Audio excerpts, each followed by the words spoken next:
Hola, en esta sesión hablaremos del transporte de CO2.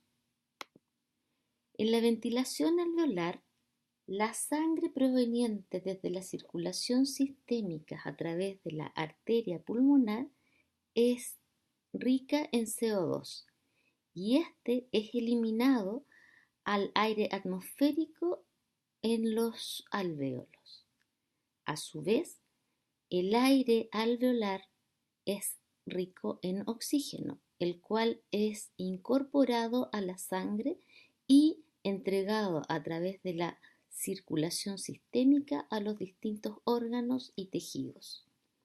En ellos, el oxígeno es intercambiado por CO2, el cual completará el circuito a través de la circulación venosa sistémica y luego a la arteria pulmonar para dar origen nuevamente al intercambio de gases en la ventilación alveolar. La gráfica de la derecha pone de manifiesto que en el pulmón la unidad funcional es el alvéolo y a través de la membrana alveolo-capilar ocurre el intercambio de gases a través del mecanismo de difusión. Son factores que interfieren en la difusión de los gases, el grosor de la membrana, el área de superficie, el coeficiente de difusión de cada gas y la diferencia de presión de un gas en particular a cada lado de la membrana alveolo-capilar. En esta diapositiva se muestra cómo ocurre la difusión de CO2. Si miramos a la izquierda, vemos que la sangre de la arteria pulmonar contiene una presión de CO2 de 46 milímetros de mercurio. Y por su parte, el alvéolo tiene una presión de CO2 de 40 milímetros de mercurio. Eso quiere decir que el capilar sanguíneo que toma contacto con este alvéolo, en su extremo arterial, tiene una presión de CO2 de 46 milímetros de mercurio que se enfrenta a una presión de CO2 en el alvéolo de 40 milímetros de mercurio. Esta gradiente de presión de 6 milímetros de mercurio es suficiente para favorecer la difusión del CO2 desde el capilar sanguíneo hacia el interior del alvéolo, lo que quiere decir que el extremo venoso del capilar, cuando abandona al alvéolo, contiene una PCO2 de 40 milímetros de mercurio. En la porción inferior de esta lámina vemos que, por su parte, los tejidos tienen una presión de CO2 de 46 milímetros de mercurio y se encuentran en el extremo arterial del capilar con una presión de CO2 de 40 milímetros de mercurio. Y esta gradiente o diferencia de presión entre el tejido y el capilar hace que el CO2 difunda desde los tejidos hacia el interior del capilar, de modo que en su extremo venoso este tiene una presión de CO2 de 46 milímetros de mercurio. En las vías aéreas distinguimos unas zonas de conducción y unas zonas de intercambio o respiración. Estas últimas corresponden al sitio anatómico donde ocurre el intercambio de gases entre el aire atmosférico y el capilar sanguíneo. Y este está dado por el mecanismo de difusión, el que a su vez depende de la gradiente de concentración de un gas en particular entre el capilar y el alvéolo. De esta manera, el CO2 se moviliza desde el lumen del capilar hacia el interior del alvéolo y a su vez el oxígeno se moviliza desde el interior del alvéolo hasta el lumen del capilar. El transporte de oxígeno en la sangre fue revisado en la clase. A modo de recuerdo, solo diremos que este ocurre principalmente unido al transportador hemoglobina y un porcentaje muy menor disuelto en el plasma. Para referirnos al transporte del dióxido de carbono en la sangre, partiremos analizando cuánto es la producción de CO2. Se ha estimado que en situación de reposo, la producción de CO2 corresponde a 3,2 ml por kilo de peso por minuto. Eso quiere decir que un individuo de 70 kilos de peso produce 225 ml de CO2 por minuto. Si el gasto cardíaco es de 5 litros por minuto, por tanto, cada 100 ml de sangre que pasan por el pulmón debe eliminar 4 ml de CO2. Sabemos que el CO2 es 20 veces más soluble en el plasma que el oxígeno y que 1 ml de plasma a 37 grados Celsius de temperatura contiene 0,00067 ml de CO2 por cada 1 milímetro de mercurio de PCO2.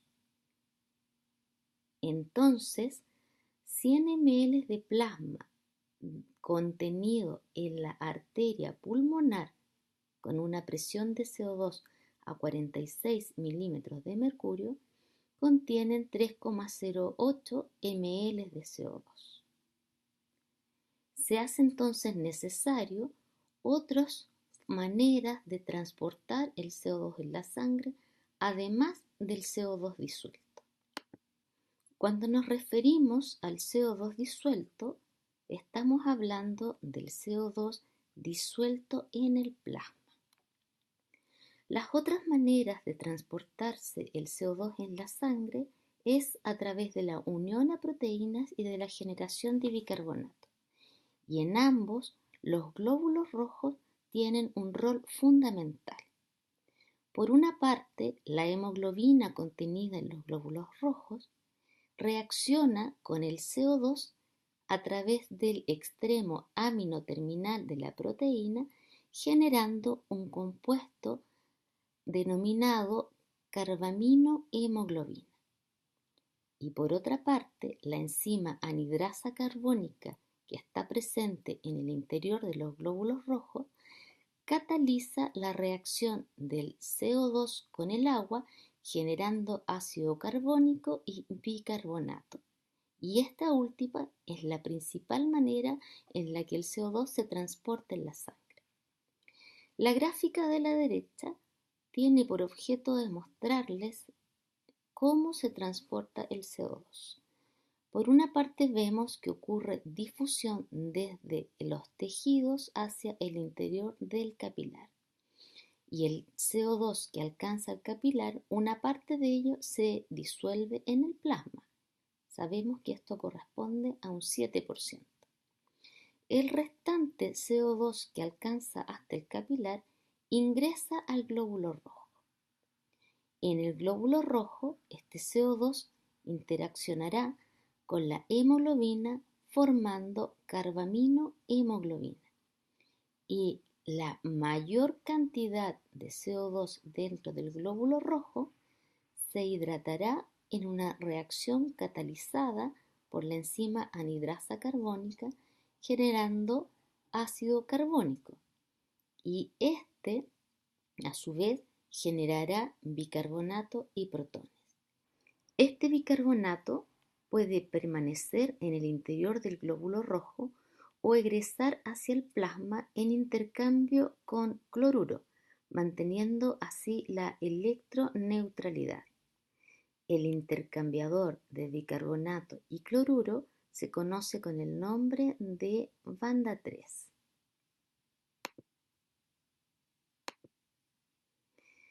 El contenido total de CO2 en la sangre corresponde entonces a la suma de las distintas formas en las que es transportado el CO2. En el extremo arterial del capilar que se enfrenta con el alvéolo, el contenido de CO2 es de 52 ml por 100 ml de sangre. Y en el extremo venoso de este capilar, el contenido de CO2 es de 48 ml por 100 ml de sangre.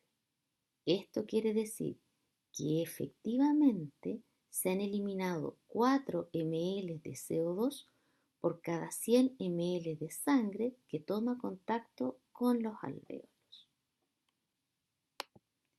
Revisaremos ahora el efecto Bohr. Este ocurre en los tejidos periféricos, en donde la presión de CO2 es de 46 milímetros de mercurio, mientras que la presión de CO2 en el extremo arterial del capilar alcanza los 40 milímetros de mercurio. Es decir, existe una gradiente de presión de CO2 entre el tejido y el capilar de 6 milímetros de mercurio, valor que es responsable de la difusión del CO2 desde el tejido hasta el capilar. Este CO2 resulta de la actividad metabólica de estos tejidos. Este CO2 que ha difundido hacia el capilar aumenta la presión de CO2 intracelular y en el glóbulo rojo disminuye la afinidad de la hemoglobina por el oxígeno. Esto ocurre porque el CO2 modifica el estado de compactación de la hemoglobina desde un estado relajado afín por la hemoglobina hasta un estado tenso que es menos afín por la hemoglobina. Y esta disminución de afinidad significa un incremento en la P50. En la gráfica de la izquierda se muestra que respecto de la condición normal, en la línea negra, la condición de incremento de PCO2 en la línea roja implica un desplazamiento de la curva de disociación de la hemoglobina hacia la derecha, modificando la P50 inicial, dibujada como P50 sub 1, a una P50 mayor, quiere decir a un estado de hemoglobina menos afín por el oxígeno. Y la hemoglobina desoxigenada aumenta su capacidad de transportar CO2.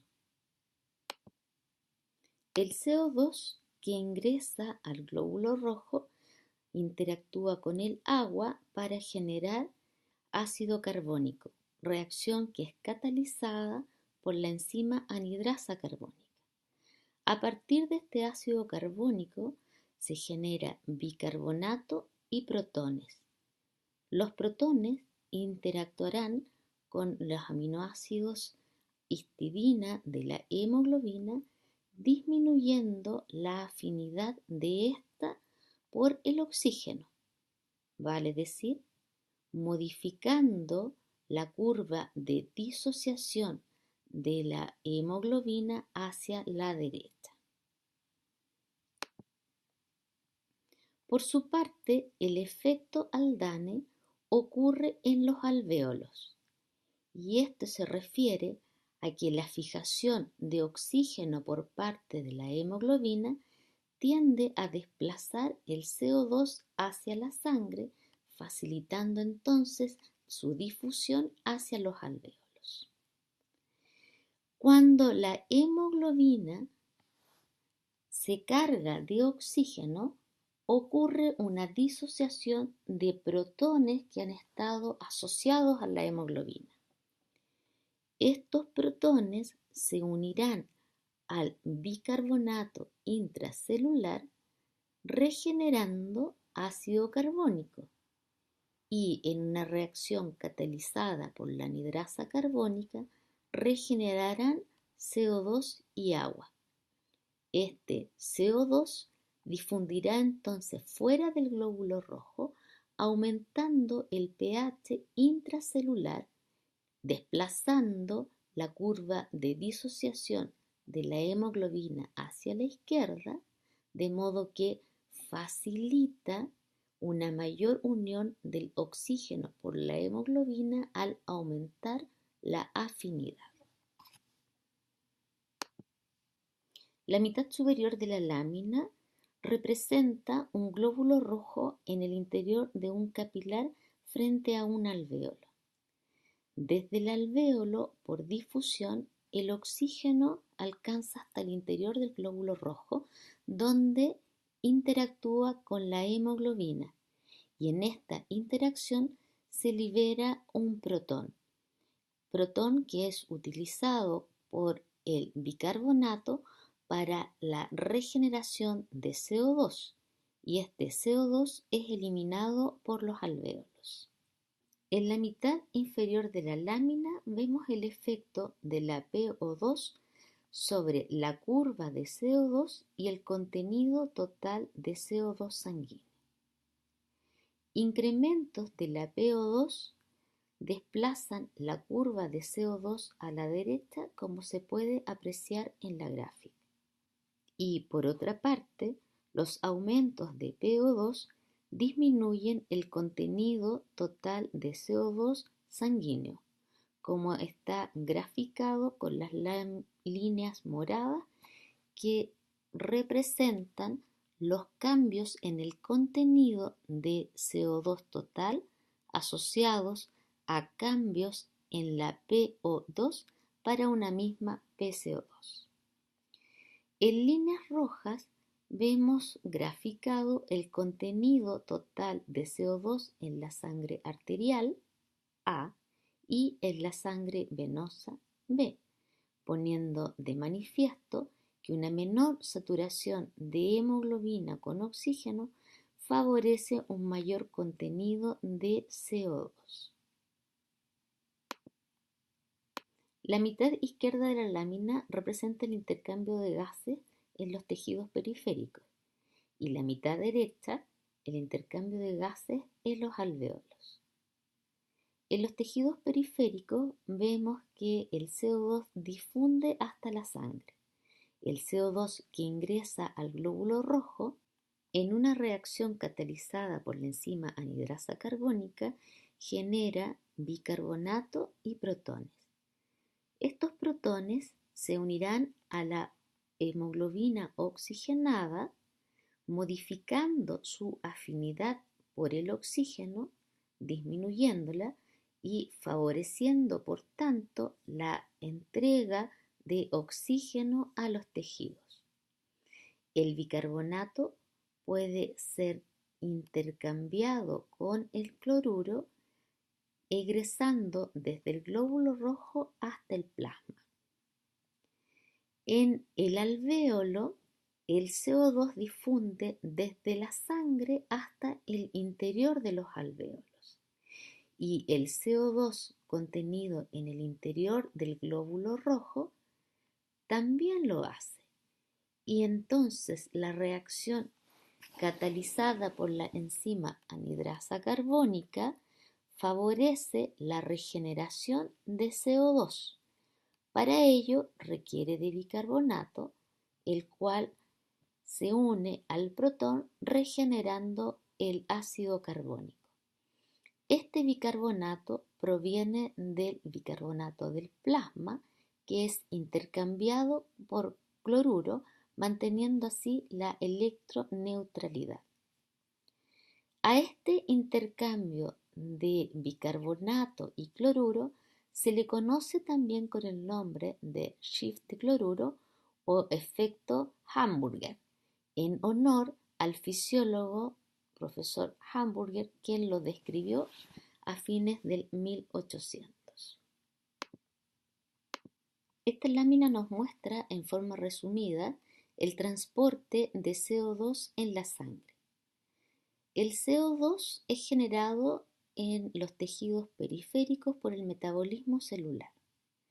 Por gradiente de presión entre el PCO2 de los tejidos y el PCO2 del extremo arterial del capilar que lo perfunde, se moviliza el CO2 por difusión hacia el interior del vaso sanguíneo.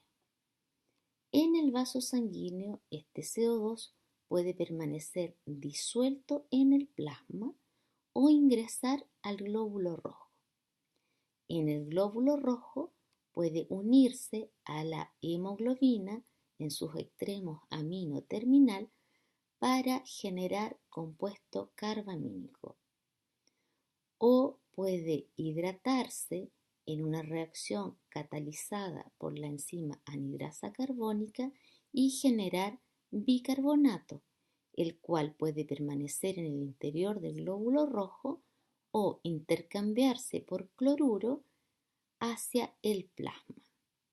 En los pulmones, el CO2 disuelto en el plasma difundirá al interior del alvéolo por gradiente de presión.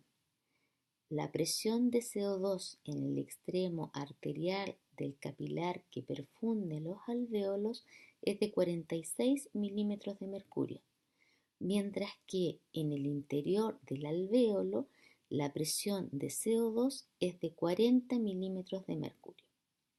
Los compuestos carbamínicos como la carbaminohemoglobina y el bicarbonato en el interior del glóbulo rojo regenerarán CO2 y éste difundirá desde el interior del glóbulo rojo al plasma y desde el plasma difundirá al interior del alvéolo para así egresar del organismo hacia el aire atmosférico. Hemos revisado entonces el transporte de CO2 en sangre. Muchas gracias por su atención.